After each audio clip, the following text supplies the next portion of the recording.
오늘 보실 말씀은 구약성경 550쪽 열왕기상 19장 1절부터 18절까지 말씀 제가 읽겠습니다. 아합이 엘리야가 행한 모든 일과 그가 어떻게 모든 선지자를 칼로 죽였는지를 이세벨에게 말하니 이세벨이 사신을 엘리야에게 보내 이르되 내가 내일 이맘때에는 반드시 내 생명을 저 사람들 중 한 사람의 생명과 같게 하리라. 그렇게 하지 아니하며 신들이 내게 벌 위에 벌을 내림이 마땅하니라 한지라.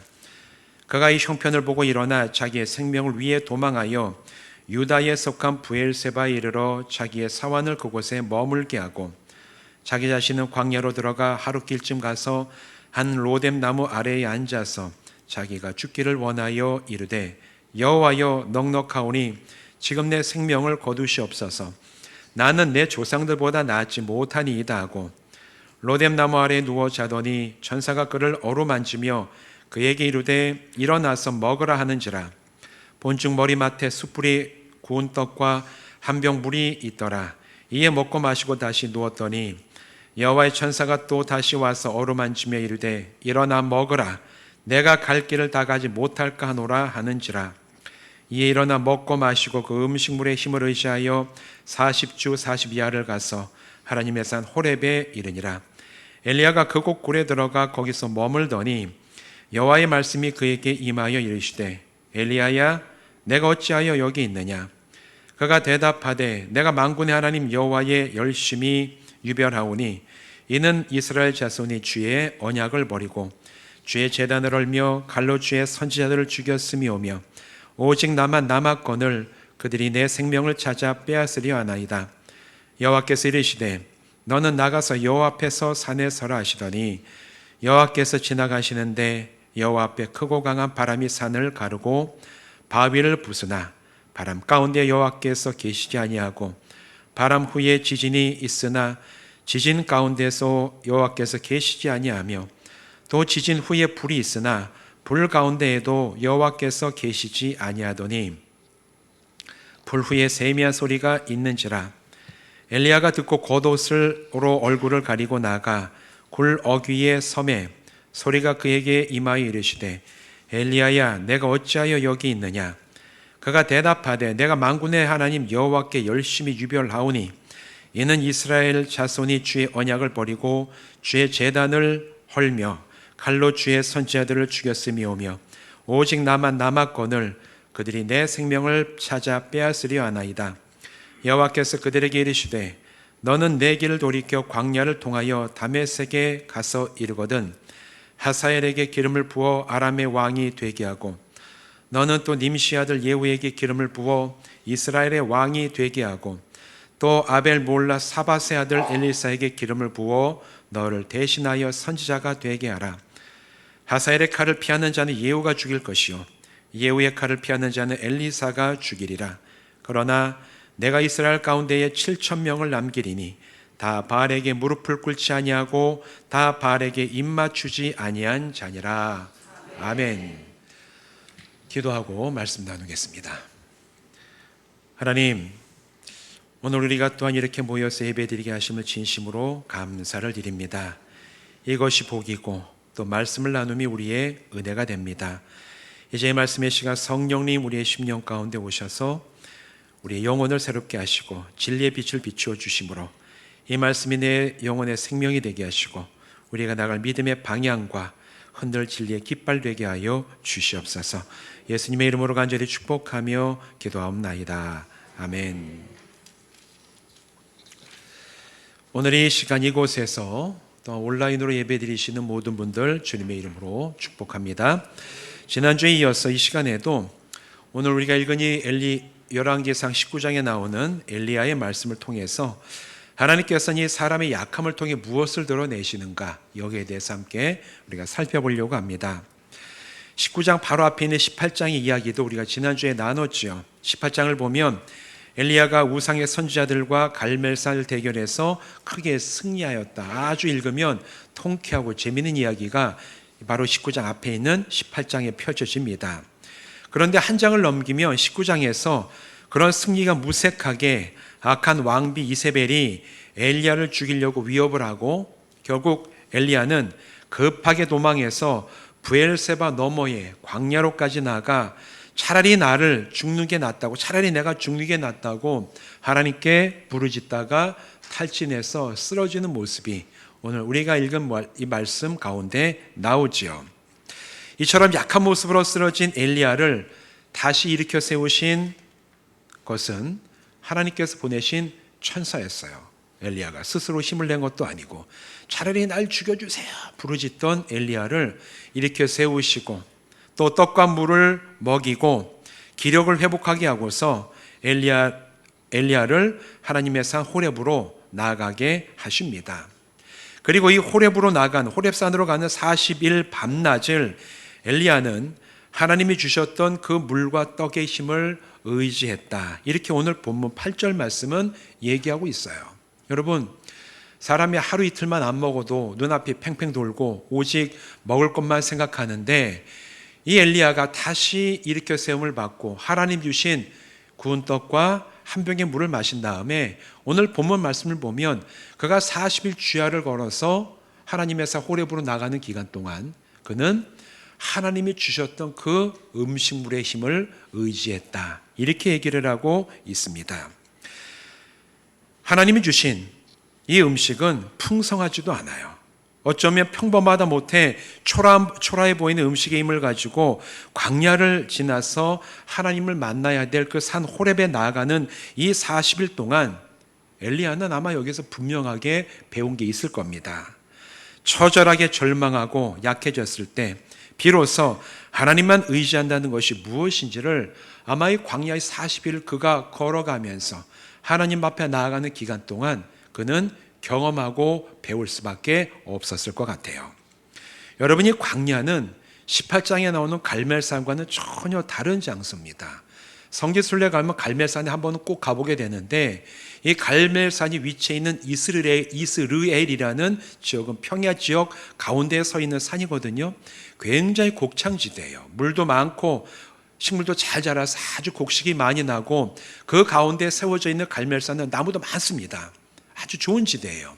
그런데 이 갈멜산에서 싸워서 승리하고 이제는 거기서 도망와서 광야를 지나 하나님의 산 호렙으로 나가는 이 지역은 물도 없고 나무도 없고 풀도 자라기 힘든 사막입니다. 갈멜산과는 전혀 다른 그런 길을 지금 가고 있는 거예요.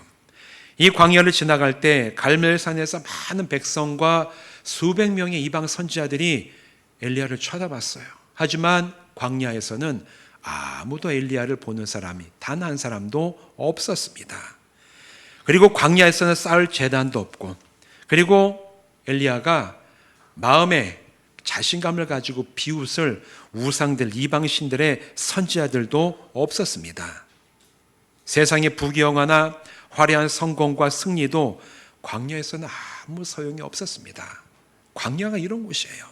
세상에서 대단해 보이고 엄청나게 커 보이고 많은 사람들의 시선을 받고 그런 곳은 세상이지만 갈멜산이지만 광야에서는 그런 모든 것이 다 사라지고 세상이 좋다고 하는 것도 의미를 잃어버리는 것이 바로 광야예요. 그저 혼자서 고독하게 하나님만 바라보면서 나가야 되는 곳이 바로 광야였습니다. 마태복음 6장을 보면 예수님께서 제자들에게 가르쳐 주신 기도문이 있죠. 여기 가운데 중요하게 나오는 말씀이 하나님을 의지하는 그 방법에 대해서 기도하라. 이렇게 말씀을 하십니다. 오직 하나님이 주시는 일용할 양식을 너희가 구하라. 광야 40일을 지나가는 동안 엘리야는 하나님께서 주시는 일용할 양식, 단 하루의 생명을 의지하고 단 하루의 길을 나갈 수 있는 바로 그런 것을 내가 얻고 의지해서 나간다는 것이 무엇인지를 체험하고 경험해서 알아갔던 것이 바로 호렙산까지 나가는 40일 주야의 광야의 길이었습니다. 우리도 때로는 엘리야처럼 약하고 절망하여서 광야를 지나갈 때가 있어요. 홀로 그 자리를 버텨내야 되는 그런 자리도 사실 우리가 살아가면서 얼마나 많이 있습니까? 그때 우리가 그 길을 가는 방법은 우리 역시 엘리야처럼 하나님을 온전히 의지하고 하나님이 주시는 힘과 은혜로만 내가 살아간다는 것이 무엇인지를 바로 그 광야의 자리에서 깊이 배워서 알고 그 힘과 능력을 의지하여 살아가는 우리 모든 성도들 되시기를 주님의 이름으로 축원드립니다. 그런데 저는 이 말씀을 읽다가 우리가 40일 주야를 호렙산을 향해서 갔더라, 이 말씀을 읽으면 갔구나. 보통 우리 이렇게 생각하고 지나가는데, 저는 이 말씀을 읽는데 저희 마음속에 딱 떠오르는 생각이 있었어요. 엘리야는 그 40일 동안 홀로 걸으면서 무슨 생각을 했을까? 하루 이틀도 아니에요. 40일 주야를 그가 혼자서 아무도 없는 그 광야길을 홀로 걸어서 하나님이 가라고 하신 그 하나님의 산 호렙으로 나갈 때 아무 생각 없이 걸어가겠습니까? 많은 생각을 하고 많은 것들을 다시 살펴보는, 아마 어쩌면 그런 이제 시간들을 보냈을 게 저는 분명하다고 생각을 합니다. 과연 그러면 그 시간 동안 엘리야는 무슨 생각을 했을까? 하나님이 기력을 회복하게 하시고 다시 걸어서 하나님의 산 호렙까지 나가게 하심이 참 감사해서 마음속에 이 감사가 흘러넘치면서 콧노래를 부르며 그 광야길을 갔을까? 아니면 호렙산에서 하나님을 만날 기대로 가득 차서 그 나가는 발걸음이 정말 경쾌하고 가벼웠을까? 무슨 생각을 하면서 그 40일을 걸어갔을까? 이처럼 감사가 흘러나오고 발걸음이 가벼웠다면 참 좋겠지만, 오늘 성경이 우리에게 알려주는 엘리야의 상황은 사실은 그렇지가 않은 것 같아요. 성경을 보면 성경은 늘상 우리가 듣고 싶은 얘기, 아름다운 이야기, 누구나 좋아할 만한 이야기만으로 채워져 있지 않습니다. 성경은 오히려 하나님의 사람들이 참 약한 모습, 실패한 모습도 참 많이 담고 있어요. 놀라운 은혜를 체험했지만 곧바로 예수 그리스도를 부인했던 베드로의 이야기도 삼고 있고, 하나님의 그 약속을 참 잘 따라가고 정말 믿음으로 반응하여 이스라엘의 왕이 되었지만 곧바로 많은 죄를 지어버리고 마는 다윗의 이야기도 사실 성경은 가감없이 싣고 있어요. 성경은 그래서 뭔가를 덧붙이고 아름답게 꾸며내려고 하는 이야기가 아니에요. 오히려 인간이 어떤 존재인가, 때로는 사람 예상을 벗어나는 당황스럽게 하는 그런 이야기를 통해서 진짜 인간이 얼마나 약한 존재인지를 제대로 보여주는 그 책이 오늘 우리가 읽는 이 성경입니다. 이어지는 엘리야의 이야기도 이와 비슷해요. 호렙산에 도착을 했습니다. 그리고 그가 한 동굴에 있을 때 하나님께서 엘리야를 찾아와서 만나시죠. 그리고 엘리야에게 나오라 말씀하신 다음에 엘리야에게 질문을 하시는 내용이 오늘 본문 9절에 나옵니다. 9절 말씀 이렇게 이야기하고 있죠. 엘리야가 그곳 굴에 들어가 거기서 머물더니 여호와의 말씀이 그에게 임하 이르시되 엘리야야 내가 어찌하여 여기 있느냐. 엘리야, 여기 너 지금 왜 있니? 하나님께서 엘리야에게 물어보시는 거예요. 여러분, 하나님이 이 질문을 하신 이유가 엘리야가 호렙산에 온 이유를 몰라서 하신 것 같습니까? 호렙산에 왜 왔습니까? 하나님이 가라고 해서 온 거예요. 하나님이 이유를 모르시지 않습니다. 근데 이 질문을 하신 이유는 그런 표면적인 이유가 아니라 이 길에 따라 나와서 바로 이 자리에 서 있는 엘리야의 마음과 생각의 상태를 드러내시기 위해서 하나님께서 이 질문을 하신 거라고 보는 게 제일 정확합니다. 여기에 대한 엘리야의 질문, 대답이 10절에 나오죠. 이렇게 얘기를 합니다. 그가 대답하되 내가 만군의 하나님 여호와께 열심히 유별하오니 이는 이스라엘 자손이 주의 언약을 버리고 주의 제단을 헐며 칼로 주의 선지자들을 죽였음이오며 오직 나만 남았거늘 그들이 내 생명을 찾아 빼앗으려 하나이다. 여러분이 엘리야의 대답에 가시가 있어요. 이게 평범한 얘기가 아니에요. 사실 엘리야의 대답이 긍정적이었으면 또 힘이 있었으면 좋았겠지만 그렇지가 않습니다. 여전히 부정적이고 자기만 홀로 남았다는 그런 실망스러운 생각과 좁은 관점에서 엘리야는 여전히 벗어나지 못하고 있어요. 40일을 걸어서 하나님의 산 호렙의 앞에 와서 쓰는 그 40일 동안의 생각을 내가 곱씹고 보니 나만 남았구나. 다 죽었구나. 나만 하나님께 열심히 있고 이스라엘 백성은 다 배신했구나. 이제 나는 어떻게 해야 될까? 이게 지금 앞에 하나님 앞에 서 있는 이 엘리야의 마음인 거예요. 하나님께서 왜 여기 와 서 있냐 얘기했을 때, 그래서 그는 자기의 마음에 있는 생각을 그대로 드러내서 제가 참 하나님을 유별나게 섬기면서 열심을 다하고 이스라엘 백성들은 다 하나님을 배반했습니다. 그런데 이제 저도 죽게 되고 다 하나님을 섬기는 자들이 죽어버렸습니다. 나 하나 남았습니다. 이게 40일을 지나오면서 내린 결론을 하나님 앞에서 지금 엘리야가 어떤 면에서 원망과 뒤섞인 마음을 가지고 대답을 하는 거라고 볼 수가 있습니다. 이런 대답을 들으신 하나님께서 엘리야에게 동굴 밖에 나가 서라고 명령하시죠. 그리고 엘리야 앞에 크고 강한 바람, 지진, 불을 일으키시고 그 앞에서 그 모든 현상을 보게 하십니다. 이 모든 현상은 구약에서 하나님의 임재가 나타날 때 일어났던 현상들이에요. 큰 지진, 강력한 바람, 큰 불, 이것들은 애굽에서 출애굽했던 이스라엘 백성들이 사막 가운데 광야를 지나가면서 하나님의 임재를 체험할 때 제일 대표적으로 나타나는 현상들이 큰 바람이었고 지진이었고 불이었어요. 하나님의 임재가 그 안에 있었다는 놀라운 자연현상입니다. 그리고 난 다음에 불이 지나가고 세미한 소리 가운데 하나님께서 엘리야에게 13절에서 다시 물으십니다. 똑같은 질문을 하시죠. 내가 어찌하여 여기에 있느냐? 이어지는 엘리야의 대답은 처음과 동일해요.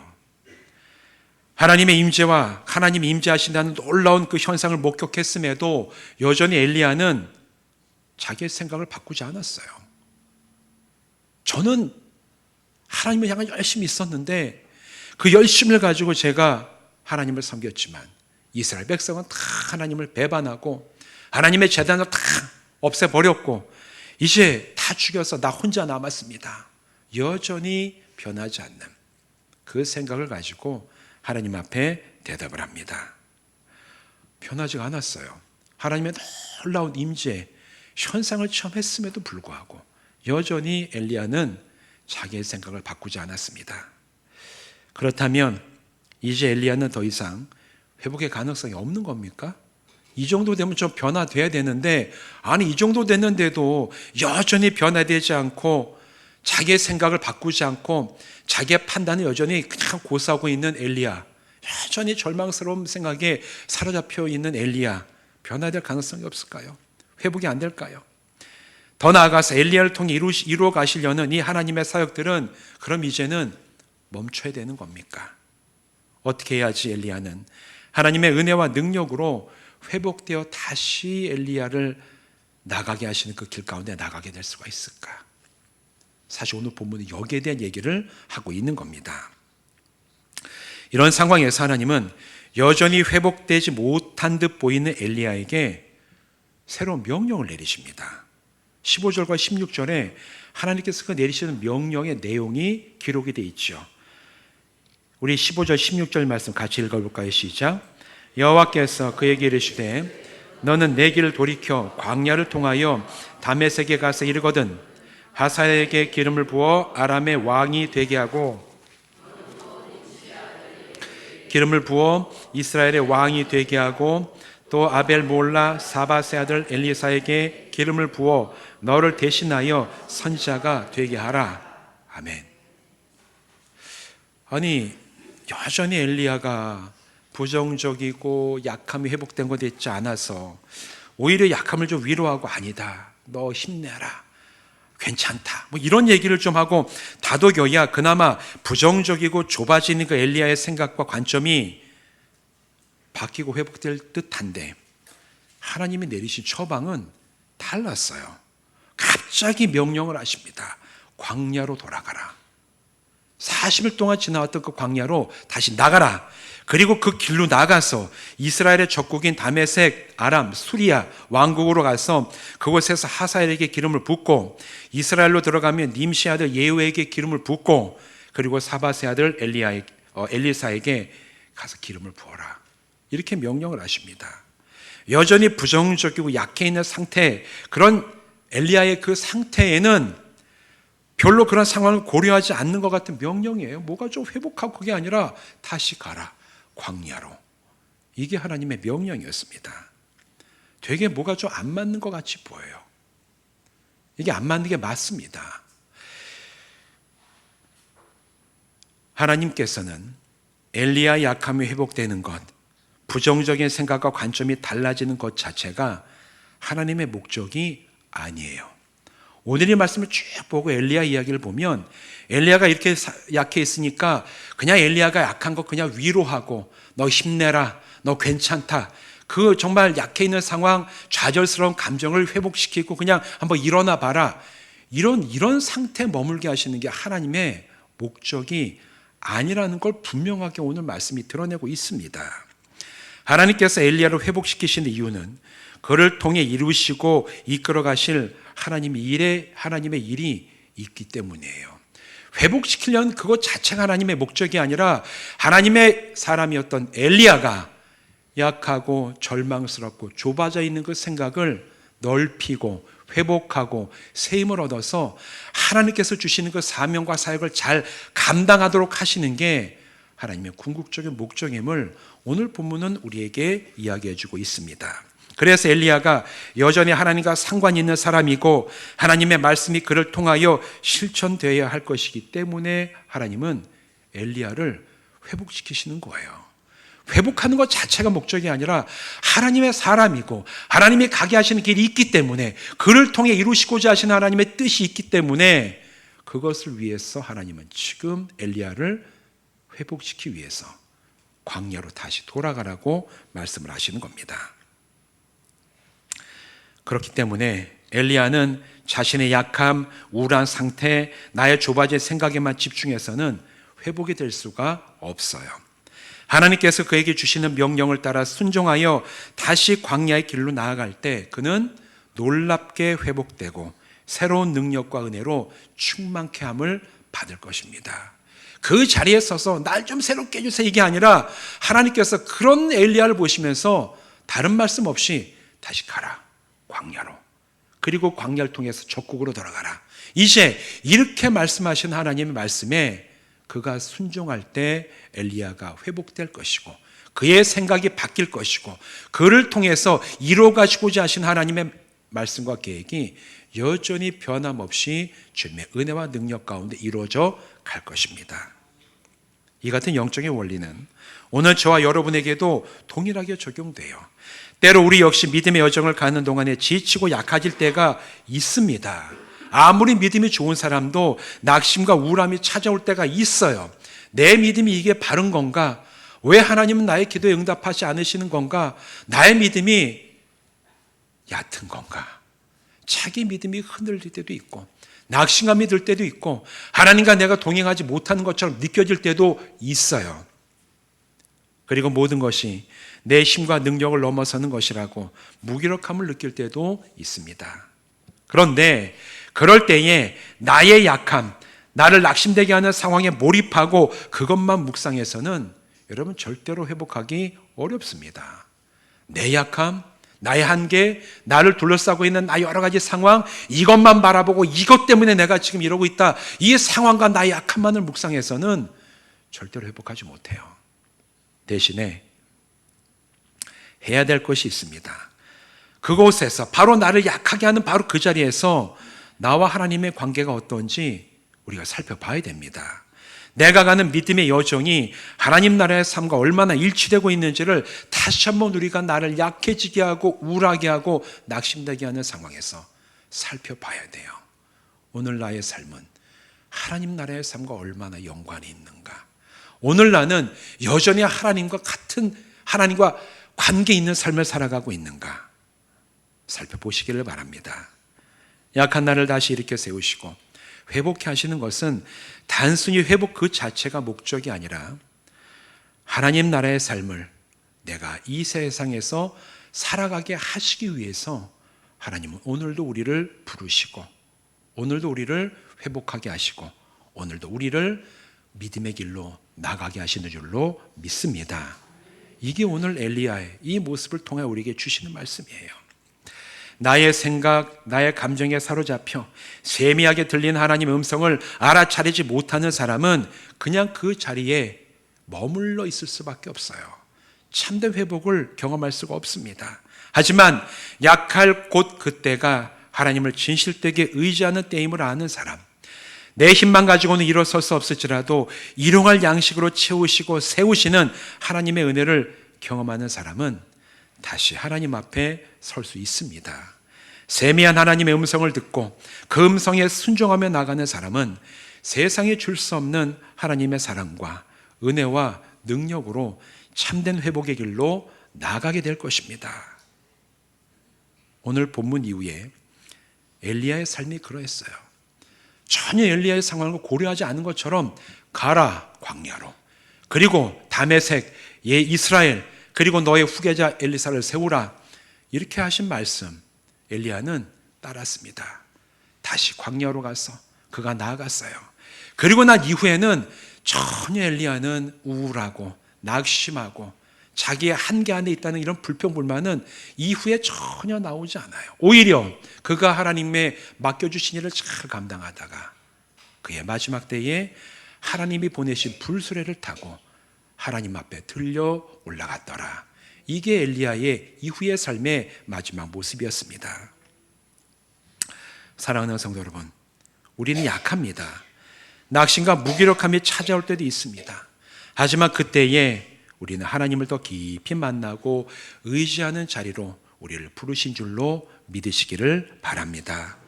약함 속에서 세미하게 들려주시는 하나님의 음성을 따라 진실하게 순종하며 여러분 믿음의 여정을 한 발 내딛으시기 바랍니다. 그럴 때 그 길로 이끄시는 하나님께서 저와 여러분을 회복시키시고, 그리고 회복된 그 우리의 믿음의 여정을 통해 하나님 나라의 사역을 저와 여러분에게 감당하게 하실 것입니다. 그래서 그 길로 나가는 사람만이 회복을 체험할 수가 있어요. 엘리야가 다시 광야로 나가 하나님의 그 일을 감당하기 위해 발걸음을 내디뎠을 때 회복되고 새 힘을 가지고 그 일을 감당하며 하나님의 일꾼으로 쓰임받았던 것처럼, 하나님, 제가 약하고 어려울 때, 낙심될 때, 절망감이 들 때 주여 저에게 임하시고 세미한 음성을 들려주시고 제가 그 음성에 순종하며 나가게 하여 주시옵소서. 저는 그 길에서 회복될 것입니다. 그 믿음의 여정을 하나님 앞에 함께 나가며 회복되고 새롭게 하시는 놀라운 은혜를 체험하여 알아가는 우리 모든 교회와 성도들 되시기를 주님의 이름으로 축원드립니다. 기도하시겠습니다. 하나님 앞에 깊이 절망하고 원망하는 마음이 있었던 엘리야, 그 엘리야를 부르시고 다시 명령하시고 그 세미한 음성 속에 갈 길을 알려주셨던 하나님이십니다. 그냥 단순히 엘리야가 회복되는 그것이 목적이 아니라 하나님의 일을 위해서 회복시키고자 하시는 그 명령에 따라 엘리야가 다시 광야로 나갔을 때 이후에 엘리야의 삶은 절망이자 낙심이 아니라 다시 하나님의 능력 있는 사역자로 그가 감당해야 될 모든 사역을 감당하고 불세례를 타고 하나님 앞에 들림받았음을 성경이 증거하고 있습니다. 주님, 우리도 약합니다. 때로는 절망할 때도 있습니다. 흔들릴 때도 있습니다. 그런 우리를 불쌍히 여기시고 불러주시고 그 약한 자리에서 만나주신 하나님, 그러나 우리가 단순히 회복되는 그것만이 목적이 아니라 우리를 통하여 하나님 나라의 삶이 이루어지기를 원하시고 그 길로 부르시고 보내시는 하나님의 세미한 음성을 우리 모두가 듣고 온전히 순종함으로 회복되고 놀라운 은혜로 채우신 하나님의 능력을 깊이 체험하며 나가는 교회와 성도들 되게 하여 주시옵소서. 예수님의 이름으로 간절히 축복하며 기도하옵나이다. 아멘.